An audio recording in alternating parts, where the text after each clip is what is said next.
And so it begins. The fall of a kingdom, the fall of a family, and, quite literally, the fall of little Mephibosheth. In a desperate attempt to save him, his nurse scoops him up and makes a run for it. But alas, speed and coordination are not her strong suits. Down goes the boy, and with it, his future as a swift warrior. Instead, he will walk the path of grace. Fast forward a couple of decades. Mephibosheth is no longer a child, but a grown man with a permanent address in the middle of nowhere. Lo Debar. The name itself means no pasture, not exactly the dream location for a royal heir. Once destined for a throne, now he's stuck in obscurity, forgotten by the world. But oh dear listener, the story ain't over yet.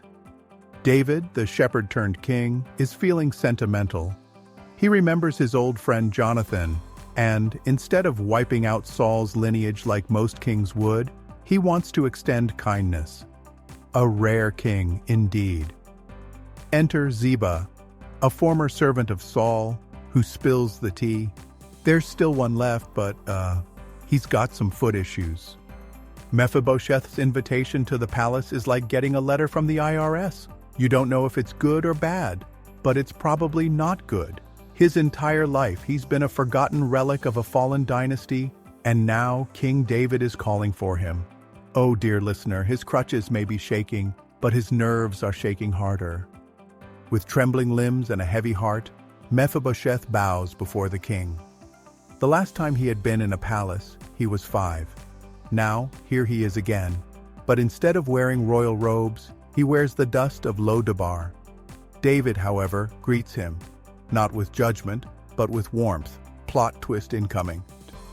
David doesn't just spare Mephibosheth's life, he restores it. "You'll dine at my table," he declares, making it official. The fallen prince now has a place among the royal family. If this were a movie, this would be the moment where the orchestral music swells. Just when things are going great, enter Ziba with his lies and deceit. While David is dealing with Absalom's rebellion, Ziba accuses Mephibosheth of betrayal.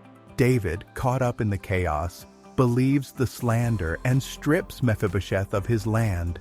Et tu, Ziba? Mephibosheth finally gets a chance to clear his name. He hadn't been plotting, he had been mourning. His disheveled state is proof of his loyalty. David, realizing the mistake, restores half of the land. But Mephibosheth, he doesn't care about land. He just wants to serve the king. Now that's loyalty. From obscurity to royalty, Mephibosheth's journey isn't about his feat, but about favor. Though broken, he was given a seat of honor. Grace, my dear listener, is truly a beautiful thing.